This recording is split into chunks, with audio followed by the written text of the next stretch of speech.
પ્રણામ મિત્રો। આજે આપણે વ્યાકરણનો એક નવો મુદ્દો લઈ રહ્યા છીએ, પ્રીપોઝિશન્સ। આ શબ્દથી આપણે થોડા પરિચિત છીએ મોબાઈલની દુનિયામાં, જેમ કે પ્રીપેડ અને પોસ્ટપેડ, બરાબર છે। પ્રી એટલે પહેલાં, પેડ એટલે ચૂકવો। મોબાઈલમાં પહેલાં રિચાર્જ કરાવો અને પછી મોબાઈલમાં વાતચીત કરવા મળે, ટોક ટાઈમ મળે, એને કહેવાય પ્રીપેડ। તો એવી જ રીતે અહીંયા કહે છે પ્રી અને પોઝિશન। તો પોઝિશન એટલે શું? સ્થિતિ, અને પ્રી એટલે પહેલાં। આ એક સાદી સમજ છે। પ્રી પોઝિશન, જેની સ્થિતિ પહેલાં આવે। કોના પહેલાં? તો નામના પહેલાં, કારણ કે પ્રિપોઝિશન્સ હંમેશા નામની આગળ જ મુકાય। પ્રીપોઝિશન્સ એટલે શું? તો પ્રિપોઝિશન્સ એ હંમેશા નામની આગળ મુકાય। આપણે હવે કાળ શીખવા જઈશું, અંગ્રેજીમાં વાક્ય બનાવવા જઈશું, ત્યારે વચ્ચે આવા પ્રિપોઝિશન્સ અવારનવાર દેખાશે, તો એના માટે આની સમજ કેળવવી ખૂબ જરૂરી છે। તો ફરીથી, પ્રિપોઝિશન્સ ક્યાં આવે? તો એ હંમેશા નામની આગળ આવે, મતલબ તમને વાક્યમાં નામ કયું છે એ ખબર હોવી જોઈએ। બીજો નંબર, પ્રિપોઝિશન્સ નામની આગળ જ મુકાય એ કઈ ભાષામાં? એ અંગ્રેજી ભાષામાં। બીજી ભાષામાં, દાખલા તરીકે આપણી ગુજરાતી ભાષા, તો સમજીએ તો ગુજરાતીમાં નામની પાછળ પ્રિપોઝિશન આવે, જ્યારે અંગ્રેજીમાં નામની આગળ પ્રિપોઝિશન આવે। એના માટે આપણે એક ઉદાહરણ જોઈએ મિત્રો। દાખલા તરીકે અહીંયા એક વાક્ય આપણે બનાવ્યું છે, અનિલ ઘરમાં છે। આમાં અનિલનું અંગ્રેજી તો તમને આવડે, અનિલ। ઘર તો હાઉસ, અને માં ઇન, અને છેનું એમિઝાર હોય, તો અહીંયા અનિલ સાથે ઇઝ લાગે, તો આપણે આવું લખી દઈએ, અનિલ હાઉસ ઇન ઇઝ, તો ખોટું પડે છે। હવે આને આપણે સાચું કરવું છે અંગ્રેજીની જે વાક્યરચના છે એ પ્રમાણે, તો પાછું એસવીઓ પ્રમાણે લખવા જઈએ તો આવી રીતે લખવું પડે, Anil is in the house. તો ઇન ક્યાં આવી ગયું? તમે ધ્યાનથી જોશો મિત્રો, તો અહીંયા ઘર એ નામ છે, નામની પછી જે માં છે એ પ્રિપોઝિશન છે, પણ ગુજરાતી ભાષામાં, એટલે એ નામની પછી છે। જ્યારે મેં અંગ્રેજી કર્યું સાચું, ત્યારે Anil is in the house, આ ઇન હાઉસની આગળ આવી ગયું, એટલે કે હાઉસ એ નામ છે, નામની આગળ જે આવે એને પ્રિપોઝિશન કહેવાય। ઓકે, એના પછી પણ આપણે જોઈએ એક વધુ સારું ઉદાહરણ, હું માધવ સ્કૂલમાં છું। આ એક ગુજરાતી વાક્ય છે। અમે ધ્યાનથી જુઓ તો હું એ શું છે તમને ખબર છે, હું એ સર્વનામ છે, પ્રોનાઉન। માધવ સ્કૂલ એ શું થયું? નાઉન થયું, નામ બન્યું। પછી માં એ શું થયું? તો કે પ્રિપોઝિશન છે, બરાબર। અને છું એટલે કે એમિઝાર, એક હેલ્પિંગ વર્બ થયું, આ ગુજરાતીમાં બન્યું। હવે ગુજરાતીમાંથી મારે અંગ્રેજીમાં જવું છે, તો જ્યારે હું અંગ્રેજીમાં જઈશ તો મારે એક ધ્યાન રાખવું પડશે કે આ જે માં એટલે એનું ઇન છે, ગુજરાતીમાં માધવ સ્કૂલમાં, માધવ સ્કૂલ પછી છે, એ માનું ઇંગ્લિશ અંગ્રેજીમાં માધવ સ્કૂલની આગળ આવી જશે। જોઈએ તો એનું ઇંગ્લિશ બનશે એટલે કેવું થશે? આઈ એમ ઇન માધવ સ્કૂલ। તો અંગ્રેજીમાં ઇન ક્યાં આવી ગયું? માધવ સ્કૂલની આગળ, માટે આને કહેવાય પ્રીપોઝિશન। માધવ સ્કૂલ એ નાઉન અને ઇન એ પ્રિપોઝિશન। ઓકે, આટલે સુધી તમને ખબર પડી હશે કે ગુજરાતીમાં પ્રિપોઝિશન નામની પાછળ હોય અને અંગ્રેજીમાં એ નામની આગળ હોય। આપણે પ્રિપોઝિશન ઇન અને ઇન્ટુનો અભ્યાસ કરીએ। ઇન અને ઇન્ટુનું ગુજરાતી એક સરખું, ની અંદર, માં। ઇન એ સ્થિરતા દર્શાવવા માટે છે, જ્યારે ઇન્ટુ એ ગતિ દર્શાવવા માટે છે। ઉદાહરણથી સમજીએ, ઇન્ડિયા ઇઝ ઇન લોકડાઉન 2.0, હવે તો આપણે 3.0માં આવી ગયા, તો એ ભારતની સ્થિતિ બતાવે છે। એના પછી એક બીજું ઉદાહરણ જોઈએ, the Indians are in homes, હાલ ભારતીયો બધા ક્યાં છે? તો કે ઘરમાં। એમની સ્થિતિ કે અંદર છે, ઘરની અંદર, એટલે ઇન એક સ્થિતિ દર્શાવે છે। ત્યારબાદ એક બીજું ઉદાહરણ જોઈએ, I will come in next week, હું આવતા અઠવાડિયે આવીશ, તો આ ઇન એ સમય દર્શાવી રહ્યું છે। I will come in next week, તો ઇન દ્વારા સ્થિતિ અને સમય પણ દર્શાવી શકાય। હવે ઇન્ટુની વાત કરીએ તો ઇન્ટુ આપણને ગતિ દર્શાવે છે, તો એનું એક ઉદાહરણ જોઈએ આપણને કે ઇન્ટુ આપણને કઈ રીતે ગતિ દર્શાવે છે। દાખલા તરીકે અહીંયા એક ઉદાહરણ રહ્યું કે we are going into the lockdown 3.0, આ એલડી એટલે તમે લોકડાઉન સમજી લો। ત્યાર પછી એક બીજું ઉદાહરણ છે, હી સ્પ્લિટ્સ ધ એપલ ઇન્ટુ 2, અહીંયા આ વાક્યનું સ્પ્લિટ એટલે બે ટુકડામાં, સ્પ્લિટ એટલે વહેંચવું। હી સ્પ્લિટ્સ ધ એપલ ઇન્ટુ 2, તે સફરજનને 2 ટુકડામાં વહેંચે છે. તો કોઈ વસ્તુને 2 ટુકડામાં વહેંચતા હો ત્યારે પણ તમે ઇન્ટુનો ઉપયોગ કરી શકો છો, બરાબર. અને કોઈ ચાલુ ક્રિયા છે, દાખલા તરીકે આઈ એમ એન્ટરિંગ ઇન્ટુ ધ ક્લાસ, ચાલુ ક્રિયા હોય ત્યારે તમે ઇન્ટુ કરી શકો. એટલે ગતિ દર્શાવવા માટે ઇન્ટુનો ઉપયોગ થાય, જ્યારે ઇન છે એ સ્થિરતા માટે વપરાય. એના પછી બીજું આપણે પ્રિપોઝિશન જોઈએ, ઓન.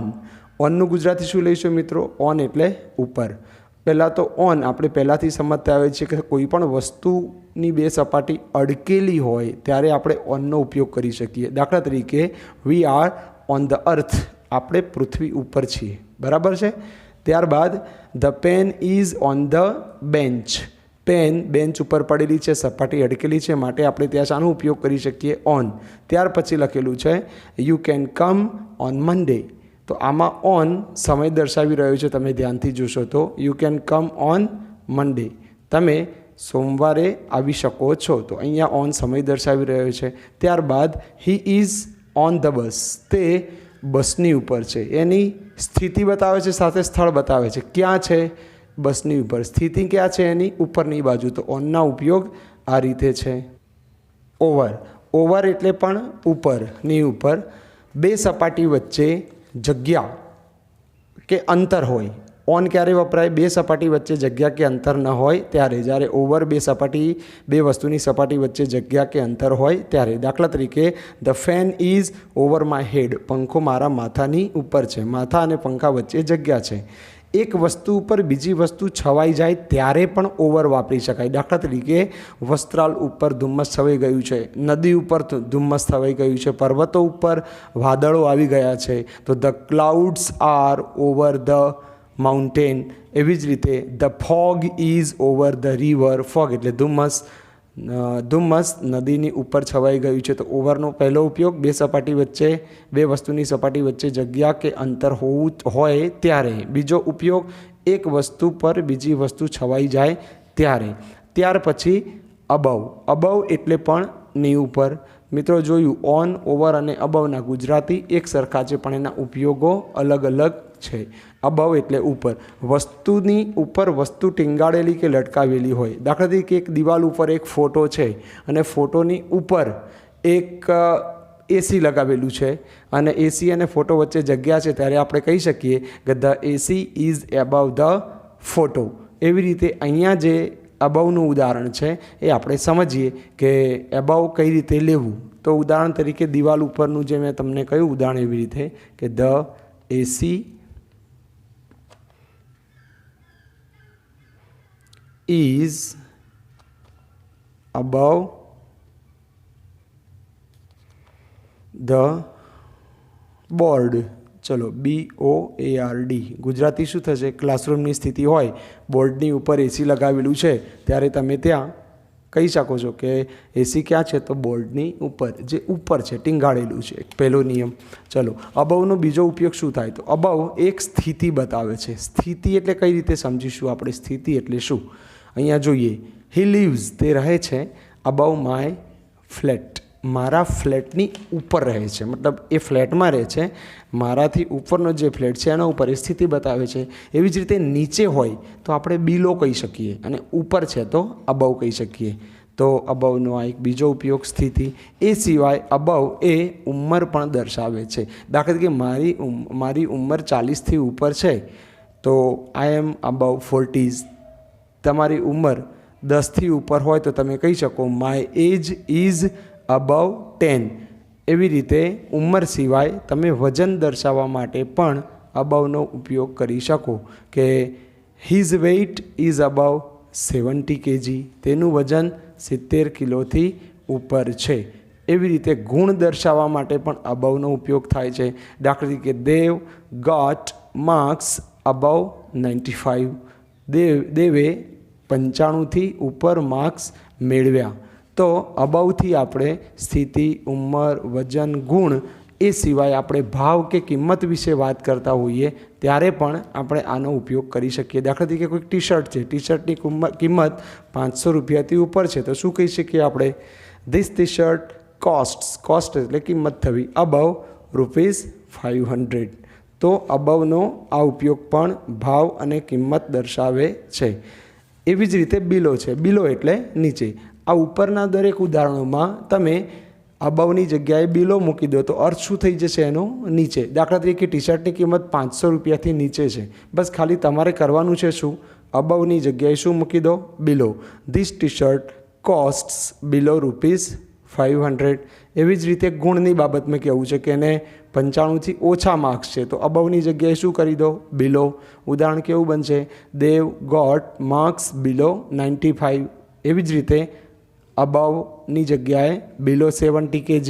અહીંયાથી અબાઉ હટાવીશ તો બિલો 40s. અહીંયાથી અબાઉ હટાવીશ તો બિલો માય ફ્લેટ. સમજી ગયા હશો? તો બિલો અને અબાઉ એકબીજાના વિરુદ્ધ અર્થી છે અને તે બિલો નીચેનું સ્થાન બતાવે છે જ્યારે અબાઉ એ ઉપરનું સ્થાન દર્શાવે છે. બાય. બાય એટલે થી, વડે કે દ્વારા.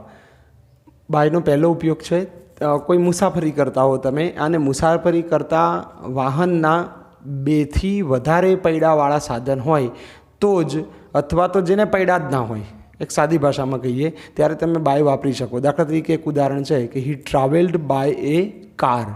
બરાબર, કારના પૈડા 2થી વધુ થયા. બીજું છે હી ટ્રાવેલ્ડ બાય એ બોટ. બોટના પૈડા ના હોય. ઓકે, એક બાયનો ઉપયોગ આ થયો. બીજું, કોઈ પણ પ્રાણીથી જોડાયેલું વાહન હોય ત્યારે પણ તમે શું વાપરી શકો? ત્યાં પ્રાણીથી જોડાયેલું વાહન હોય અથવા તો 2 પૈડાવાળું સાધન હોય ત્યારે ઓન વાપરવો, આ યાદ રાખવું. જ્યારે કોઈ પણ વાહન 2 કે 2થી ઓછા પૈડાવાળું છે ત્યારે ઓન વાપરી શકો છો અને એ વાહન જો પ્રાણી દ્વારા ખેંચાતું હોય ત્યારે પણ તમે ઓન વાપરી શકો છો. ઉદાહરણ તરીકે we reached on a horse cart. અમે બળદગાડાથી ત્યાં પહોંચ્યા. અમે ઘોડાગાડીથી ત્યાં પહોંચ્યા. આનો મતલબ શું થયું? બળદગાડું, ઘોડાગાડું, કોઈ પણ જે છે પ્રાણીથી ચાલતું છે ત્યારે શું વાપરી શકીએ? તે આપણે ઓન. ઓકે, ત્યારબાદ છે ચાલતા જઈએ છીએ આપણે સ્કૂલે. દાખલા તરીકે તે શાળાએ ચાલતો જાય છે તો he goes on foot. Okay, ચાલતા જઈએ ત્યારે પણ આપણે ઓનનો ઉપયોગ કરી શકીએ. તો બાયનો ઉપયોગ ક્યારે? જ્યારે 2થી વધુ પૈડાવાળા સાધન હોય ત્યારે અથવા પૈડા વગરનું સાધન છે ત્યારે. આ એક સહેલી રીત યાદ રાખવા માટે. ઓકે, ત્યારબાદ બાયનો બીજો ઉપયોગ. બાય એ પેસિવ વોઇસમાં પણ વપરાય છે. દાખલા તરીકે પેસિવ વોઇસ આપણે હમણાં શીખીશું ત્યારે વધુ સરસ રીતે ખબર પડશે કે વિડીયોઝ આર વોચ્ડ બાય અસ. આ પેસિવ વોઇસ થયો સાદા વર્તમાન કાળનો. તો બાયના ઉપયોગ આ 2 થયા. એટ. એટ એટલે તરફ. આ સમય અને સ્થળ દર્શાવે છે. દાખલા તરીકે I shall reach at Vastral next week. અહીંયા એટ વસ્ત્રાલ એટલે સ્થળ દર્શાવી રહ્યું છે. એની ઉપરનું ઉદાહરણ છે look at the board. Board તરફ જુઓ એટલે દિશા નિર્દેશ કરે છે ત્યાં. નીચે એક બીજું ઉદાહરણ છે આઈ એમ ગુડ એટ ઇંગ્લિશ. ગુડ એટનો ભેગો ઉપયોગ કરવાથી એ એવું બતાવે છે કે મને ઇંગ્લિશ ફાવે છે, મને ઇંગ્લિશમાં ઘણી સારી ફાવટ છે, ત્યારે આપણે એટનો ઉપયોગ ત્યાં કરી શકીએ છીએ. ત્યારબાદ છે વિથ. વિથ એટલે સાથે કે વડે. વિથનો એક ઉપયોગ સાધનના સંદર્ભમાં. દાખલા તરીકે હું પેનથી લખું છું તો અહીંયા ઉદાહરણ બન્યું છે I write with a pen. મિત્રો, આનું અંગ્રેજી I write by a pen ન કરતા. બાયના ઉપયોગ તો આગળ સમજ્યા.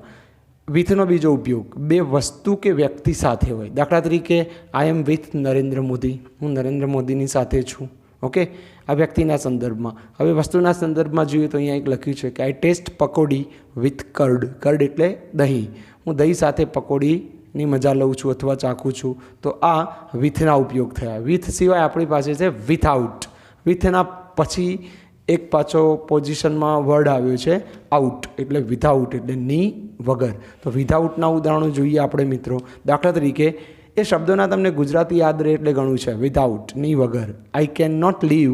હું જીવી શકતો નથી વિથઆઉટ મની. પૈસા વગર હું જીવી શકતો નથી. એના પછી છે વિથિન. વિથિન એટલે ની અંદર. સમય મર્યાદા દર્શાવતું હોય. દાખલા તરીકે ફિનિશ ધીસ વર્ક. આ કામ પૂરું કરો વિધિન અ વીક. એક જ અઠવાડિયાની અંદર આ કામ પૂરું કરી દો. તો આવી રીતે આપણે હમણાં વિથ, વિધાઉટ અને વિધિન જોયા. ત્યાર પછી છે અંડર. એ આપણે 5, 6, 7માં નીચેના ધોરણોમાંથી અભ્યાસ કરતા આવીએ છીએ. અંડર એટલે નીચે. દાખલા તરીકે આઈ એમ અંડર ધ ફેન. મતલબ 2 વસ્તુની વચ્ચે જગ્યા હોય અને આપણે નીચે છીએ ત્યારે આ શબ્દનો ઉપયોગ થઈ શકે કે I am under the fan. Okay, ત્યાર પછી બીજું the book is under the bag. બેગની નીચે ચોપડી છે. આ રીતે અંડરનો ઉપયોગ થઈ શકે. પછી બે પ્રિપોઝિશન સાથે ટુ અને ફ્રોમ. ટુ એટલે તરફ અને ફ્રોમ એટલે થી. ટુ, ફ્રોમ ટુ લગભગ સાથે વપરાતા સરનામું છે. આપણે કોઈને પત્ર લખીએ તો આપણે જેના તરફ પત્ર લખીએ છીએ એનું સરનામું લખતી વખતે પહેલાં ટુ કરીએ છીએ. ટુ કરીને પત્ર મેળવનારનું સરનામું અથવા ઈમેલ મેળવનારનું સરનામું અને નીચે ફ્રોમ એટલે થી, જે લખનાર છે એનું નામ. તો અહીંયા ટુ અને ફ્રોમ એનો ઉપયોગ શાના માટે થાય છે? તો સ્થળ અને સમય દર્શાવવા માટે આનો ઉપયોગ વધુ થાય છે. તો ઉદાહરણ તરીકે આપણે ધ્યાનથી જોઈએ તો અહીંયા લખ્યું છે પહેલું સ્થળ માટે. દાખલા તરીકે આઈ વોક, હું ચાલું છું, ફ્રોમ ઈડર ટુ વસ્ત્રાલ. આ બંને સ્થળ થયા મિત્રો, ઈડર ટુ વસ્ત્રાલ. પણ આગળ ફ્રોમ પણ વાપર્યું છે, ફ્રોમ અને ટુ, તો આ સ્થળ દર્શાવી રહ્યો છે. તો એ જ રીતે સમય દર્શાવે ત્યારે બને છે આઈ વર્ક, હું કામ કરું છું, ફ્રોમ 1 PM ટુ 5 PM. હું 1 વાગ્યાથી 5 વાગ્યા સુધી કામ કરું છું. તો આ ટુ અને ફ્રોમ એ શું દર્શાવી રહ્યા છે? સ્થળ અને સમય. ટુ અને ફ્રોમ જોડમાં છે, એનો ઉપયોગ અલગ અલગ પણ હોઈ શકે છે. ત્યાર પછીનું પ્રેપોઝિશન છે ઇન ફ્રન્ટ ઓફ, એટલે કે ની સામે. એ સ્થિતિ દર્શાવે છે. દાખલા તરીકે મારા ઘરની સામે મારા મિત્રનું ઘર છે, અથવા તો શાળાની સામે મંદિર છે. તો ઉદાહરણ છે the temple is in front of the school. Okay, તમે લગભગ દરેક પ્રેપોઝિશન દરેક ઉદાહરણમાં વિડીયોમાં જોઈ લેજો. તો એ નામની આગળ છે. આ ધ સ્કૂલ એ નામ છે, એટલે એમાં ધ આર્ટિકલ છે, સ્કૂલ નામ છે, અને પ્રેપોઝિશન હંમેશા ક્યાં આવતા હોય? નામની આગળ, એટલે કે એને કહેવાય pre position. Okay, in front of એટલે ની સામે. તો પછી લઈએ બિહાઇન્ડ. બિહાઇન્ડ એટલે ની પાછળ. બિહાઇન્ડ એ સ્થિરતા દર્શાવે છે. બિહાઇન્ડ સિવાય આપણી પાસે આફ્ટર પણ છે. આફ્ટર એટલે પણ ની પાછળ, બરાબર, એ ગતિ દર્શાવે છે. યાદ રાખજો, આફ્ટર એ ગતિ દર્શાવે છે, જ્યારે બિહાઇન્ડ એ સ્થિરતા દર્શાવે છે. આફ્ટરનો એક અલગ ઉપયોગ લઈએ પહેલાં. આફ્ટર એ સમય પણ દર્શાવે છે. દાખલા તરીકે અહીંયા એક ઉદાહરણ છે, ડોન્ટ વિઝિટ આફ્ટર નૂન. બપોર પછી મુલાકાત લેશો નહીં. હવે અહીં જે બે ઉદાહરણ છે, he is behind the tree. આમાંથી હી એ ચલ છે, જ્યારે ધ ટ્રી એ અચલ છે, સ્થિર છે. બેમાંથી એક સ્થિર છે, ત્યારે આપણે બિહાઇન્ડનો ઉપયોગ કરીએ. He is behind the tree, તે વૃક્ષની પાછળ છે. પછી બીજું ઉદાહરણ છે, હી રન્સ બિહાઇન્ડ ધ બસ. હવે બસની પાછળ તે દોડે છે, બંને ગતિદર્શક છે. બસ એ દોડે છે, એની પાછળ તે દોડે છે, માટે બિહાઇન્ડ ન વાપરી શકાય. માટે આ વાક્ય ખોટું પડે. એને સાચું કરવું હોય તો આપણે બિહાઇન્ડને બદલે શું કરવું પડે? આફ્ટર. તો હી રન્સ આફ્ટર ધ બસ. ફરીથી આફ્ટર ગતિ દર્શાવે છે, આફ્ટર સમય પણ દર્શાવે છે, બિહાઇન્ડ સ્થિરતા દર્શાવે છે. હવે આપણે અહીંયા આફ્ટર શીખીએ છીએ તો બિફોર એનો વિરુદ્ધ શબ્દ મળી જાય. બિફોર એટલે ની સમક્ષ અને ની આગળ, બે ગુજરાતી થાય. તો એમાં બિફોર પણ સ્થિતિ દર્શાવે છે. તો એમાં આપણે પહેલી સમક્ષ લઈએ. દાખલા તરીકે he stood before the principal. He stood before the principal. તો ગુજરાતી શું થશે મિત્રો? તે પ્રિન્સિપાલની સમક્ષ ઊભો રહ્યો, એટલે પ્રિન્સિપાલની સામે આવીને રહ્યો. બરાબર છે. એ સિવાય પણ આપણે ધ્યાનથી એક બીજું ઉદાહરણ જોઈએ. તો કે છે આઈ શેલ રિટર્ન બિફોર 5 PM. હું 5 વાગ્યા પહેલાં પાછો આવી જઈશ. તો બિફોર એ સમય અને સ્થિતિ બંને દર્શાવે છે. ત્યારબાદ બિટવીન અને એમોંગ. બંનેનું ગુજરાતી એક સરખું, ની વચ્ચે. પણ બેની વચ્ચે હોય તો બિટવીન વપરાય, અને બેથી વધારેની વચ્ચે હોય તો અમોંગ વપરાય. Vastral is between Nikol and Ramol. બરાબર છે મિત્રો, Vastral is between Nikol and Ramol. તો અહીંયા બિટવીન આવ્યું. એના પછી the dog is among the sheep. Sheep એટલે ઘેટું. એક વચન હોય તો એ શીપ, અને બહુવચન હોય તો પાછળ SES લગાવી નથી શકતા. શીપનું બહુવચન શીપ જ રહે છે. તો the dog is among the sheep. Gujarati શું લઈશું? કૂતરો ઘેટાઓની વચ્ચે છે. બરાબર છે. તો એના પછી થ્રુ એટલે માંથી અથવા દ્વારા, કોઈક વસ્તુમાંથી પસાર થવું કે આ રીતે લેવું, તેને આપણે થ્રુ તરીકે ઓળખીએ છીએ. એ પણ પ્રેપોઝિશન છે. તો અહીંયા લખ્યું છે ઉદાહરણ, he went through the story. આનો મતલબ એવો થાય કે એને આખી વાર્તા વાંચી લીધી, એને આખી વાર્તાનો અભ્યાસ કરી લીધો. એના પછી બીજું વાક્ય છે, they reached through a hole. એ ત્યાં પહોંચ્યા. કઈ રીતે પહોંચ્યા? હોલ, છિદ્ર, એ કોઈક છિદ્ર દ્વારા ત્યાં દિવાલ કે વાડ કે ગમે ત્યાં ક્યાંય છિદ્ર છે એના દ્વારા એ ત્યાં પહોંચે. આ થ્રુ છે. એના સિવાય છે અક્રોસ. એક્રોસ એટલે તમને ખબર છે મિત્રો, એક છેડેથી બીજે છેડે અથવા એક બાજુથી બીજી બાજુ. અહીંયા એક ઉદાહરણ છે, હી સ્વિમ્સ એક્રોસ ધ રિવર. તે નદીના એક છેડેથી બીજા છેડે તરીને જઈ રહ્યો છે, આવું સમજી લેવું પડે. બાકી જો ખાલી નદીમાં જ તરતો હોય તો એવું કહી શકીએ હી સ્વિમ્સ ઇન ધ રિવર. બરાબર છે. એ સિવાય બીજો, હી વોકડ, તે ચાલ્યો, across the road. Across the road એટલે રોડના એક છેડેથી બીજા છેડે. આ રીતે અક્રોસના ઉદાહરણ. એના પછી છે OF, ઓફ. ઓફનું ગુજરાતી આપણે લઈએ છીએ નો, ની, નું, ના. અને બીજું નોની નું નાનું અંગ્રેજી એપોસ્ટ્રોફી એસ પણ છે. બરાબર. એપોસ્ટ્રોફી એસનું ગુજરાતી પણ નોની નું ના થાય, ઓફનું ગુજરાતી પણ નોની નું ના થાય. પણ ઓફ એ અન્ય માટે વાપરો, જ્યારે એપોસ્ટ્રોફી એસ એ પુરુષ અને સ્ત્રી માટે વાપરો. ઉદાહરણ તરીકે, રાજ એ પુરુષ છે તો રાજ્સ બુક ઇઝ હિયર. રાજની ચોપડી અહીંયા છે. અને બીજું ઉદાહરણ છે ટેઇલ ઓફ ધ એલિફન્ટ, હાથીની પૂંછડી. It is A tail of the elephant, તે હાથીની પૂંછડી છે. હાથીની ની કહેવા માટે અહીંયા એપોસ્ટ્રોફી એસ.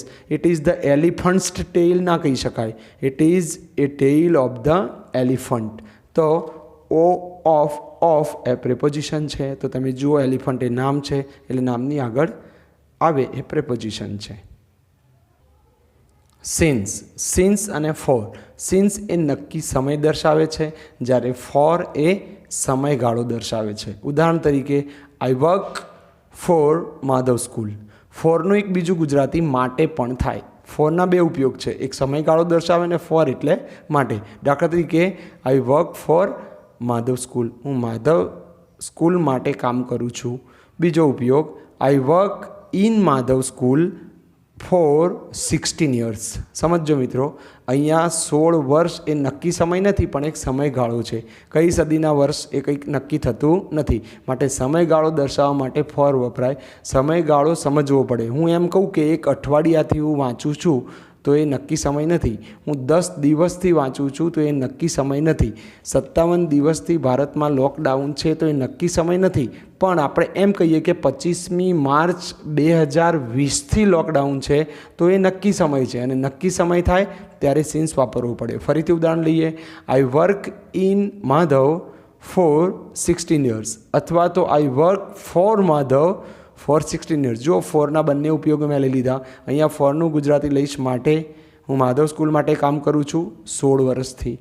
બીજું ઉદાહરણ, આઈ work in Madhav for many years. આ પણ સમયગાળો થયો, 16 વર્ષ પણ સમયગાળો થયો. પણ હવે નક્કી સમય કહું, હું માધવમાં જોડાયો 2005નું વર્ષ હતું તો હું અહીંયા કહી શકું કે આઈ વર્ક ફોર માધવ સિન્સ 2005. હું 2005 એ નિશ્ચિત સમય થયો માટે શું વાપરી શકું હું ત્યાં?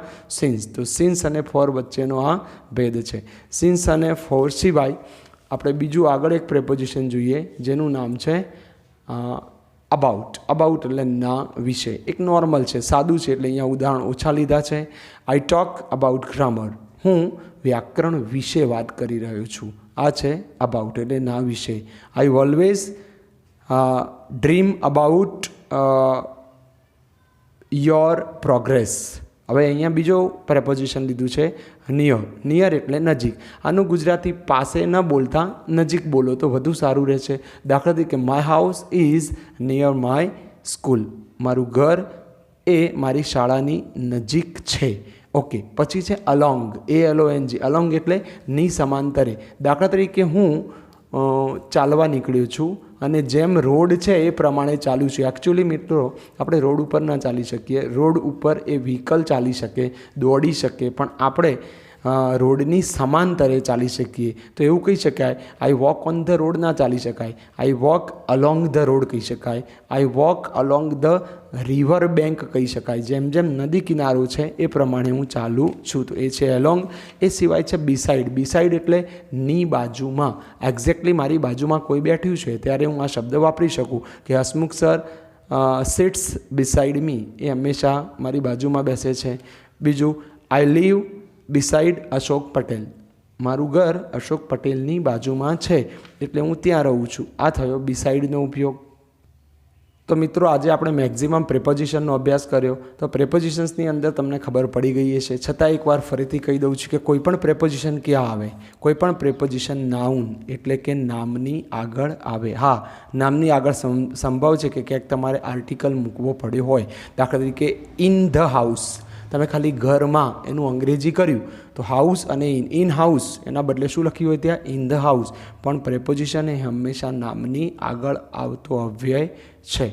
તો આઈ હોપ તમને આમાં ખબર પડી ગઈ હશે. વારે ઘડીએ વિડીયો રિપીટ કરીને જોતા રહેજો. મેં માપના જ ઉદાહરણો લીધેલા છે સમય મર્યાદાના લીધે, અને તમે વધુને વધુ ઉદાહરણો જાતે બનાવજો. અને જ્યારે પણ એમાં કોઈ કન્ફ્યુઝન્સ લાગે તો તમે ચોક્કસ કોલ કરી અને એના માટે વધુ માર્ગદર્શન મેળવી શકો છો. નવા મુદ્દા સાથે ફરીથી મળીશું. ત્યાં સુધી પ્રણામ.